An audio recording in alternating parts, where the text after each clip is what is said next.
បាទទស្សនិកជនសម្រាប់ជាបន្តសូមតាមដាននៅព័ត៌មានដែលរៀបចំឡើងដោយក្រុមការងារដូចតទៅពិព័រណ៍ខ្នាតអន្តរជាតិវិស័យសំណង់និងឧស្សាហកម្មយានយន្តបើកស្វាគមន៍អ្នកជំនួញដើម្បីរួមគ្នាអភិវឌ្ឍជាតិនៅកម្ពុជានៅព្រឹកថ្ងៃទី14ខែតុលានេះពិព័រណ៍អន្តរជាតិដ៏សំខាន់ចំនួន2គឺវិស័យសំណង់និងឧស្សាហកម្មយានយន្ត Cambiel and Cam Auto 2025បានបើកសម្ពោធជាផ្លូវការនៅអគារមជ្ឈមណ្ឌលសន្និបាតកោះពេជ្រដែលបង្ហាញស្ដែងឲ្យឃើញពីជំហានដ៏សំខាន់ក្នុងការអភិវឌ្ឍវិស័យឧស្សាហកម្មសំណង់និងបច្ចេកវិទ្យាថ្មីៗរបស់ព្រះរាជាណាចក្រកម្ពុជាពិធីបើកសម្ពោធពិព័រណ៍អន្តរជាតិនេះបានប្រព្រឹត្តទៅដោយមានការអញ្ជើញចូលរួមពីគណៈអធិបតីឯកឧត្តមឡៅ តឹបសេហារដ្ឋលេខាធិការនៃក្រសួងរៀបចំដែនដីនគរូបនីយកម្មនិងសំណង់ព្រមទាំងមានការចូលរួមពីថ្នាក់ដឹកនាំវិស័យឧស្សាហកម្មផ្សេងទៀតដូចជាលោក Edmond Lee នាយកអភិវឌ្ឍអាជីវកម្មនៅកម្ពុជា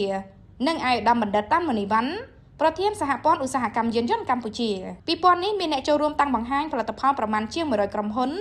មកពីជាង15ប្រទេសដែលនាំមកនៅសម្ភារៈសំណង់សម័យថ្មីបច្ចេកវិទ្យាសំណង់ទំនើបនិងប្រព័ន្ធមេកានិកអគ្គិសនីដែលមានសុវត្ថិភាពខ្ពស់លោក Edmond Lee បានលើកឡើងថាការរៀបចំពិព័រណ៍ទាំងពីរនៅទីតាំងតែមួយនេះជាការបង្ហាញនូវសក្តានុពលនិងការរួមបញ្ចូលគ្នាដែលមានភាពស៊ីសង្វាក់គ្នារវាងឧស្សាហកម្មសំណង់ស្តង់ដារពិភពលោកនិងឧស្សាហកម្មយានយន្តដែលជាគ្រឿងផ្សំមួយដ៏សំខាន់ក្នុងការបង្កើតសហគមន៍ដែលអាចរស់នៅបាននិងមាននិរន្តរភាពលោករំពឹងថាពិព័រណ៍នេះនឹងទាក់ទាញអ្នកជំនាញឧស្សាហកម្មច្រើនជាង 6000 នាក់រួមមានអ្នកសាងសង់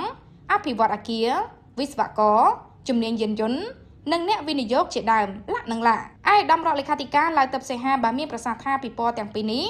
នឹងក្លាយជាស្ពានភ្ជាប់ទំនាក់ទំនងដ៏សំខាន់រវាងព្រះរាជាណាចក្រកម្ពុជា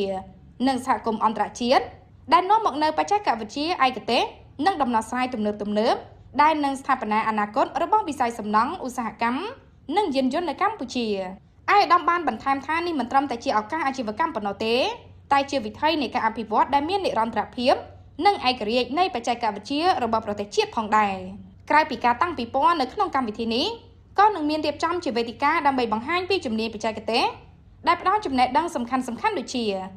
និរន្តរភាពនៃសំណង់អគារការរចនាប្រព័ន្ធថាមពលដោយប្រសិទ្ធភាពបច្ចេកវិទ្យាសំណង់ Digital ផែនទីនគរូបនីយកម្មនិរន្តរភាពនិងអនាគតរបស់ Smart Mobility ព្រឹត្តិការណ៍ដ៏ធំមួយនេះនឹងរៀបចំឡើងរយៈពេល3ថ្ងៃចាប់ពីថ្ងៃទី14ដល់ថ្ងៃទី16ខែតុលាឆ្នាំ2025